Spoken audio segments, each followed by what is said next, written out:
Decir que una película es la mejor de todos los tiempos es algo osado. Cada película es única y compararlas es un asunto meramente subjetivo.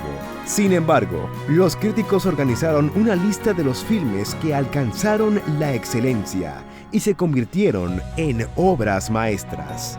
Para dar fin a la serie de las mejores películas de la historia, hablaremos sobre las que ocupan los 2 primeros puestos.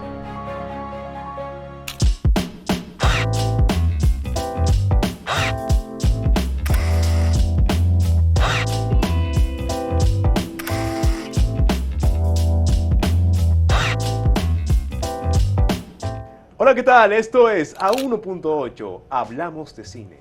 Mi nombre es Fauris Martínez y continuamos hoy en el episodio final de esta serie sobre las 10 mejores películas de toda la historia. Tenemos ya varios capítulos hablando de las películas que, según la lista de Sight and Sound de los críticos del British Film Institute, que son las mejores de todos los tiempos, eso dicen ellos. Y como siempre he tenido a mi lado a un crítico cineasta y que, bueno, he dicho muchas cosas sobre él, pero nunca voy a poder encontrar más palabras. Bueno, no podré dejar de buscar adjetivos para describirlo porque tiene tantas cualidades que lo hacen muy grande. Tenemos aquí, como siempre, a mi compañero Ángel Peña. Muchas gracias otra vez, Fabri, nuevamente por esa introducción que siempre me sube los ánimos. Hay que empezar siempre con el ánimo arriba, con el ánimo arriba, sí. Claro.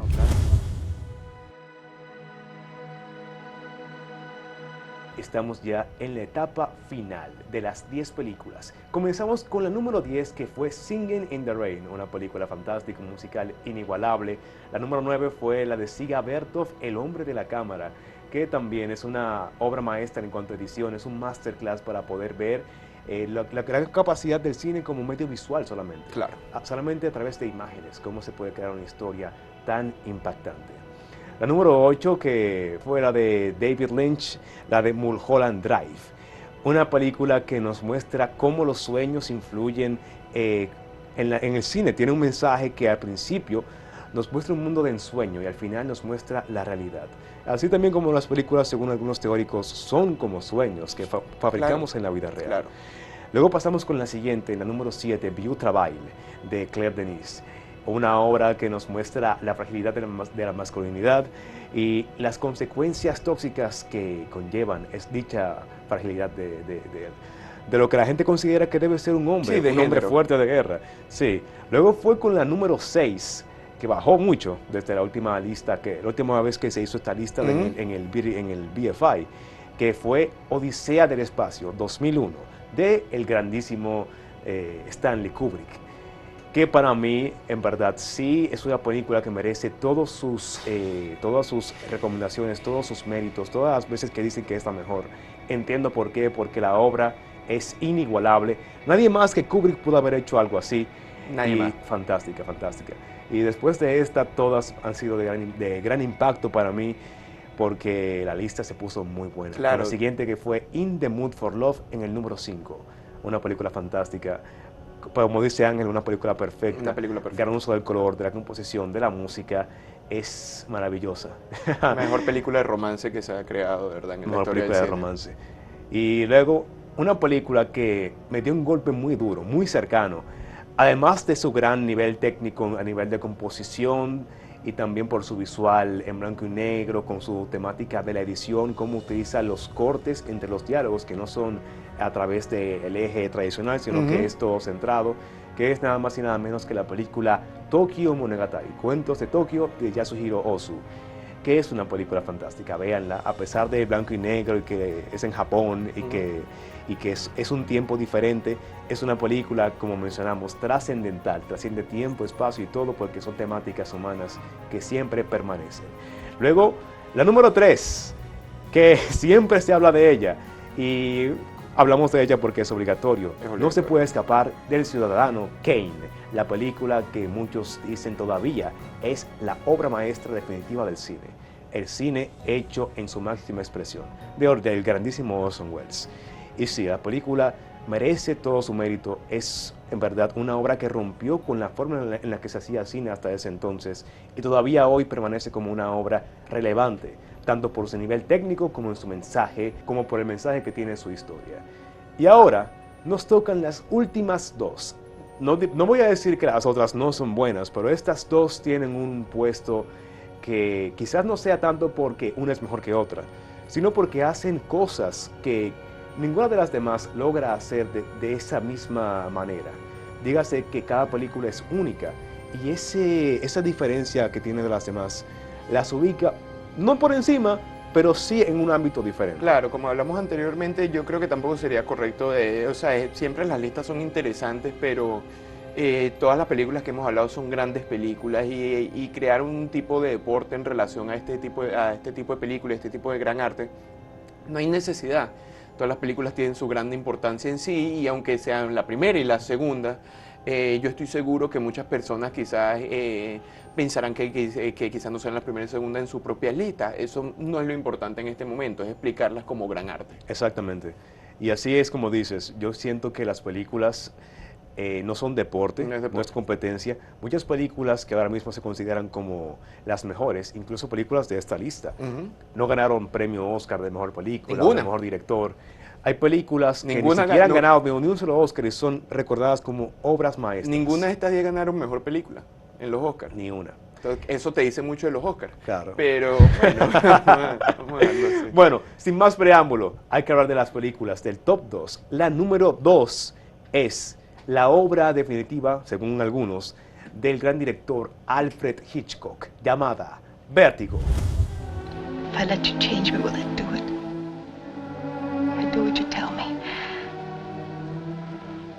Will you love me? Yes. El director Alfred Hitchcock nos presenta un thriller de cine negro, con su detective, su femme fatal y su desbordante misterio, en una historia dominada por la obsesión. Un detective retirado, con miedo a las alturas, es contratado por un viejo amigo para seguir a su esposa, una mujer aparentemente poseída por el pasado.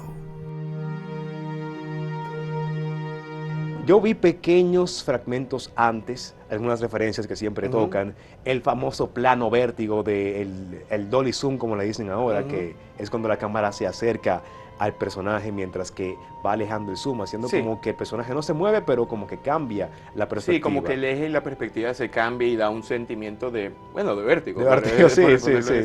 Sí, la película, con esa innovación técnica que la popularizó a gran escala, la historia, que es un drama típico de Hitchcock, pero sigue siendo entretenido y es para mí la mejor forma, ese tipo de drama de Hitchcock creo que logró su perfección en esta historia. Sí, no, bueno, Hitchcock siempre supo entretener bien, él tenía una conexión directa con la audiencia, él sabía qué botón apretar en qué momento correcto, porque la verdad que Hitchcock siempre fue un maestro de su arte y un maestro en películas de suspenso. Claro. Recordemos que Psycho todavía hoy sigue siendo un emblema del género del suspenso, del terror. No solo Psycho, North by Northwest, Rope, o sea, hay un sinnúmero de películas de Hitchcock que pudieran también haber estado en esta lista sin ningún problema. El hombre era de verdad el creador de imágenes más poderosos del siglo XX, matando a Picasso, porque Picasso, aunque creó imágenes contundentes, nunca fue de carácter tan popular y tan inmediato como fue Hitchcock. Las imágenes de Hitchcock de verdad permanecerán en el mundo eterno del cine hasta sus finales de los tiempos. Es el productor de imágenes más elocuente que se creó en el siglo XX.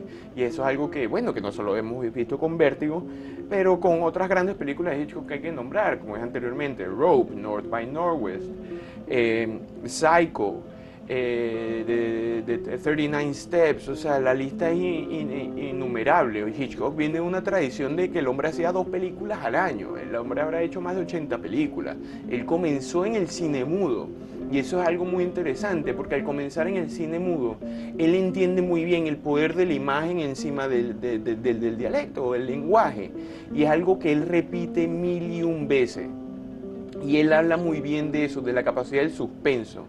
en relación al peligro y porque qué hace una película de suspenso, suspenso. Y Hitchcock trae muy bien a colación esto en Vértigo.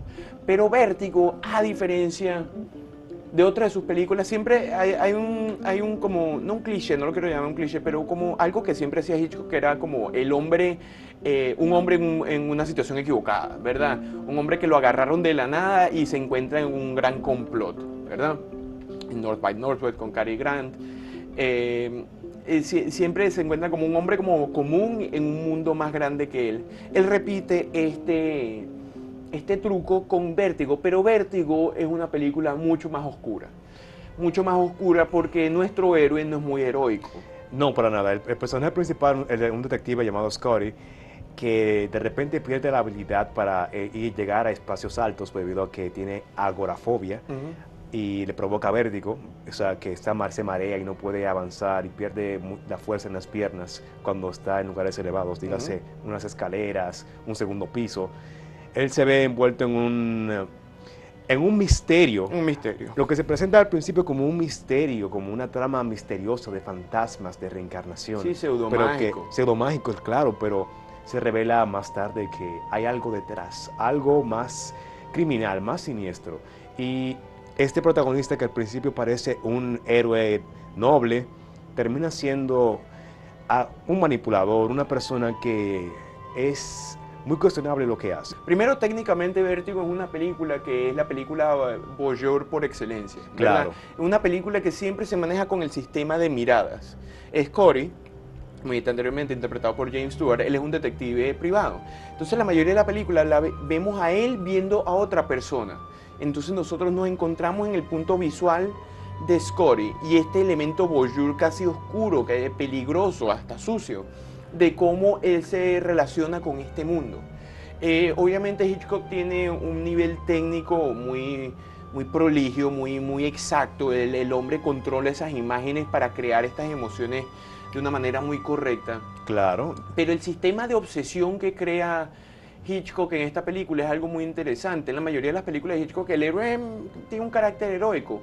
Scotty tiene un carácter obsesivo y es lo que, por ejemplo, lo que uno pudiera decir, lo que se llama en inglés una idea del male gaze, ¿verdad? De la vista del hombre, de cómo manipula a un objeto femenino, en este caso, la mujer como un objeto. Y es algo que la película de una manera u otra critica. Y entonces, si pudiéramos decir partes de la trama sin decirla toda, él le da un trabajo al principio para investigar a una mujer que supuestamente se está engañando a su marido, ¿verdad? Y eventualmente esta mujer, al principio la pasa la primera hora, la mujer se suicida de un sitio alto, él no la puede rescatar porque, como dije anteriormente, él tenía vértigo.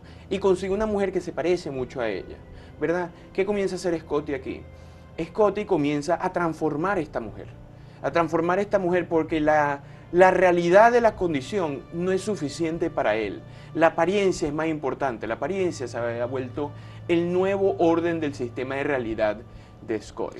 Pero lo peor de esa situación que nos muestra Hitchcock es que la mujer que se parece, que en este caso se llama Judy, también se entrega, ella se subdúe, ella cae bajo el poder de Scotty y le hace caso, se viste como él quiere, se pone el caballo como él quiere, todo para intentar que él la ame. Claro. O sea, es súper tóxico, pero sí es una realidad tóxico increíble.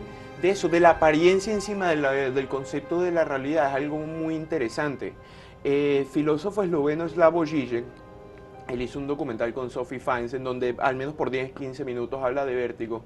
Y sí, habla de cómo el orden fantasmático de la apariencia, es decir, de la condición de la fantasía, se sobrelleva encima de la condición de lo real. El elemento fantasmático, esta femme fatale que había conocido Scotty al principio de la película, se traslada al mundo real a través del nivel de la fantasía. Pero lo que llegamos a encontrar, algo que dijo Freud, que dice Zizek también, la fantasía realizada se convierte en pesadilla. Y cuando finalmente Scotty convierte a esta mujer en la mujer que él supuestamente amó, aquí se comienza a derrumbar este sistema fantástico del orden simbólico que ha creado en su mente, ¿verdad? Es una película que trata, digo que es oscura porque trata de una manera u otra de un tipo de necrofilia. Así es, eso dicen. Según una entrevista que se hizo con Truffaut, Alfred Hitchcock, él decía que Scotty quería quería a una mujer que no existía, porque era una actuación. Inexistente, es una apariencia. De repente una mujer encuentra fantasma. a otra mujer que se parece a la que él perdió y quiere convertirla en la mujer que ya está muerta. Sí. Y bueno, es una situación bien tétrica. Es Y un es acto- necrofílica. Es un quiere a acto alguien que no existe. necrofílico, es un acto de la creación de lo inexistente. Es la relación entre el poder de la apariencia con la fantasía, más allá del poder de la realidad. Y en este mundo crear el mundo rico freudiano que Hitchcock siempre tuvo, entre el término entre culpa y deseo. Y cómo estos niveles conscientes y subconscientes se manipulan a través de elementos sexuales.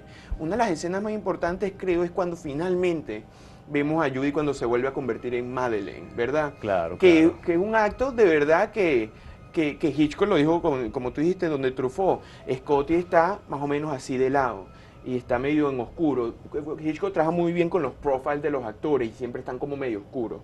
Y pone y la música comienza a crecer y de repente finalmente se voltea y ve a Madeleine, ¿verdad? A la Madeleine que él perdió. Pero Madeleine está como en difuso, o sea, como si fuera un fantasma. Sí, exacto, casi. claro, claro. Y él se para, ¿verdad? ¿Qué es este acto de pararse? Bueno, Hitchcock dijo que era una erección, ¿verdad? Entonces, esta creación del mundo fantasmático en términos de la fantasía, de cómo este hombre hace todo lo posible a través de esta fantasía de carácter necrofílico para transmutar la apariencia de este amor a un mundo imaginario y en sí crear este mundo fantástico que inmediatamente cuando se crea se comienza a derrumbar.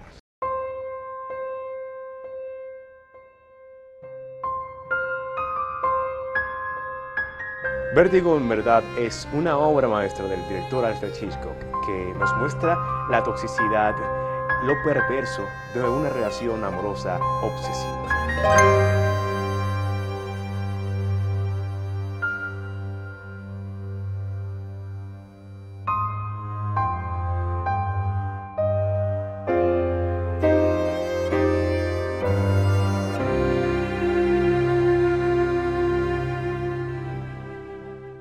Y para hablar de la siguiente película, Ángel, tenemos que pausar porque hay que darle su tiempo a la siguiente película. Así que quédese con nosotros. Era 1.8. Hablamos de cine.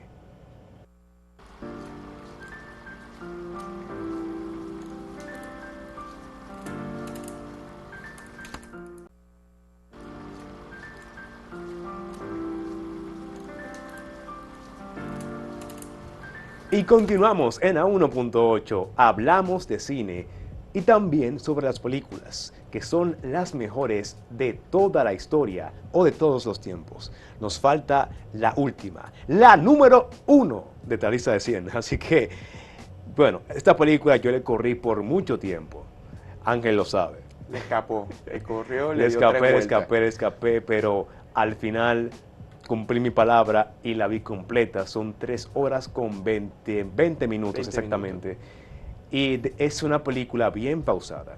Una película que puede parecer simple, puede parecer aburrida, pero tiene un mensaje poderoso, un trasfondo increíble y muestra una realidad que viven muchas mujeres y que al final provoca lo que vemos al final de la película. Provoca un cierto tipo de violencia que se construye poco a poco. Y se trata de la película Jeanne Dielman. Este filme experimental de Chantal Akerman transforma el cine en una fuerza feminista y liberadora. Jeanne Dielman, la madre viuda de un hijo adolescente, vive una existencia monótona, repetitiva, de su día a día en su apartamento en Bruselas. Jeanne pasa su vida entre tareas domésticas y su trabajo como prostituta ocasional. El nombre completo de la película es un poco difícil, tengo que buscarlo porque es largo. Jeanne Dielman, 23 du Commerce, 1080, Bruxelles. Jeanne Dielman, 23 du Commerce, 1024, Bruxelles. Ajá. El nombre está en francés, el nombre completo es ese, no hay traducción hasta el momento de la que tenga conocimiento Y la gente la conoce simplemente como Jeanne Dielman. Sí, bueno, y el título es simplemente Jeanne Dielman, que suponemos que es el nombre de la mujer porque nunca nos lo dicen en la película, y la dirección donde ella vive. Más nada, esa es la película, ¿verdad? Esa es la película. La película es una obra maestra del cine. Sí. Cuando la comencé a ver, de repente vi un plano de una mujer, un plano ininterrumpido que conste, sin cortes, una mujer fregando los trastes. Y eso es cine puro, una obra maestra de la ficción. Bueno, es una película... Pero puede parecer medio raro, pero cuando uno la ve y cae en el trance, como mencionas, uno se sumerge en el mundo y comienza, no a ver la película, comienza a vivir lo que está viviendo la protagonista. A vivir ese mismo trance, sí, porque quizás al principio es un poco inaccesible, hay que admitirlo. O sea, es una película que trabaja casi con un cinema verité, ininterrumpido de las acciones de esta mujer. Una película que pasa en 3 días, ¿verdad? Cada hora representando más o menos un día. De más o menos el ritual mecanizado de esta mujer durante su día. Pero es muy interesante esto en esta falta de interrupción dentro de estos aspectos. Bastante. ¿Por qué? Porque una película, aunque trate estéticamente incluso simple, trata con temas muy interesantes. Número 1, la plasticidad del tiempo. La plasticidad del tiempo en el orden fílmico. Cómo de una manera se extiende a través del ojo del cine, ¿verdad? Eso viene, Chantal Akerman, ella la trajo de una tradición de las películas vanguardistas, películas como Empire de Andy Warhol, donde esa película es una película de 8 horas, lo único que vemos... Una película de 8 horas. Una película de 8 horas, donde lo único que vemos es el Empire State Building y una de las pequeñas luces del Empire State Building haciendo luces cada cierto tiempo. Una película de 8 horas. Antes de que pases de ahí, hubo gente que se sentó 8 horas a ver esa película. Bueno, o sea, la veían por partes, la ponían en el Factory, quizás así cuando hacían un show de arte de otra cosa, ¿verdad? Pero sí, la gente se sentó. Pero, bueno. Sí, no solo con eso, también había una película que no la hizo Warhol, pero Warhol era el sujeto de la película, de un director danés que se llama Jürgen Leth. Jürgen Leth es una película que era Andy Warhol comiéndose una hamburguesa. Y es 4 minutos y medio de Andy Warhol, efectivamente, comiéndose una hamburguesa. Cine ¿verdad? puro. Entonces viene esa tradición vanguardista americana y europea. Y ella lo trabaja primero que yo, algo que estaba diciendo anteriormente. El término de la plasticidad del tiempo, cómo se extiende o se siente más apretado dependiendo de la situación. Y es muy interesante porque esta mujer, la acción de pelar una papa tiene el mismo peso de ella hacer trabajo sexual. Porque esta mujer lo que hace durante su día, sus rituales, que ella se para, cocina, ayuda a su niño para que se vaya a ir al colegio, sigue cocinando, hace trabajo sexual como alrededor de las 5 y media de la tarde para poder tener suficiente dinero porque es una viuda, y comen y se van a dormir. Esta es toda la acción de esos primeros días, ¿verdad? Y cada cosa, desde el trabajo sexual hasta pelar esa papa, tienen el mismo peso narrativo, que eso es algo interesante. No es que el trabajo sexual es más importante que esto, sino que este ámbito de ritual se ha mecanizado de tal manera que todas las acciones son indiferentes unas de otras, ¿verdad? Así es. Entonces eso trae a colación esa idea que es muy interesante. Chantal Akerman en una entrevista ella dice, bueno, es que este tipo de tradición, primero, ni siquiera es que necesite un hombre, en el sentido, porque obviamente es tradición draconiana, patriarcal, ¿verdad? Pero ni siquiera el hombre está ahí, porque está tan impreso casi en el genético de esta mujer, que no hay necesidad ni siquiera de una figura autoritaria masculina para ella continuar este proceso.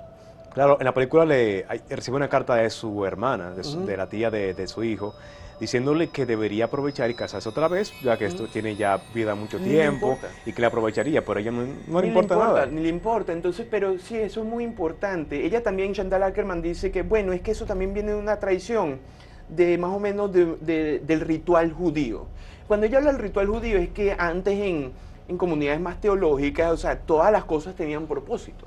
En el sentido, o sea, tú cortabas el pescado y tenías que hacer un rezo, etcétera, etcétera.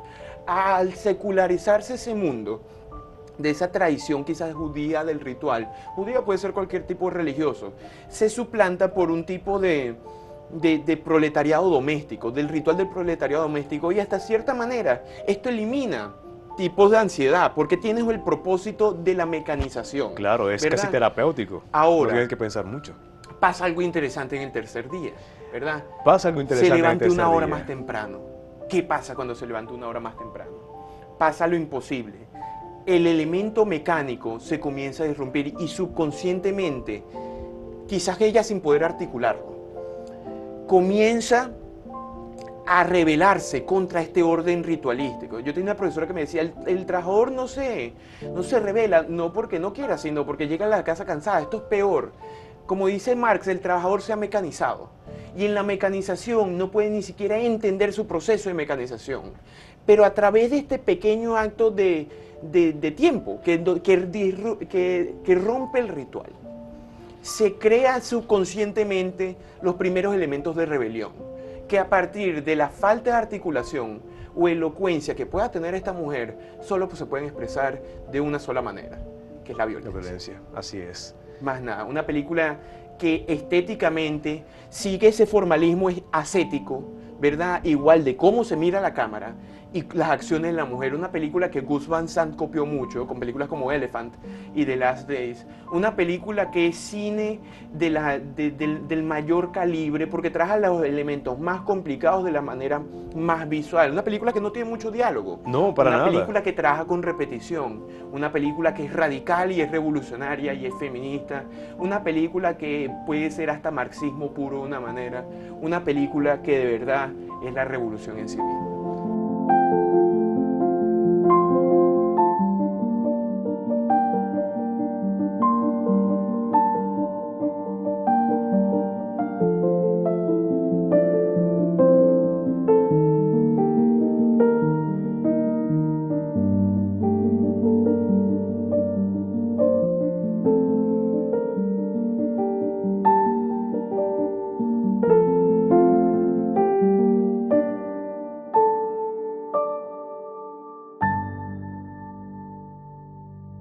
Increíble, así que con ese importante cierre que diste, hay que darle cierre también a esta serie y al episodio de hoy porque ya no tenemos más tiempo. Claro. Ángel, un placer estar aquí conversando sobre estas 10 películas que dicen que son las mejores de toda la historia y también por compartirlas con el público presente desde sus hogares.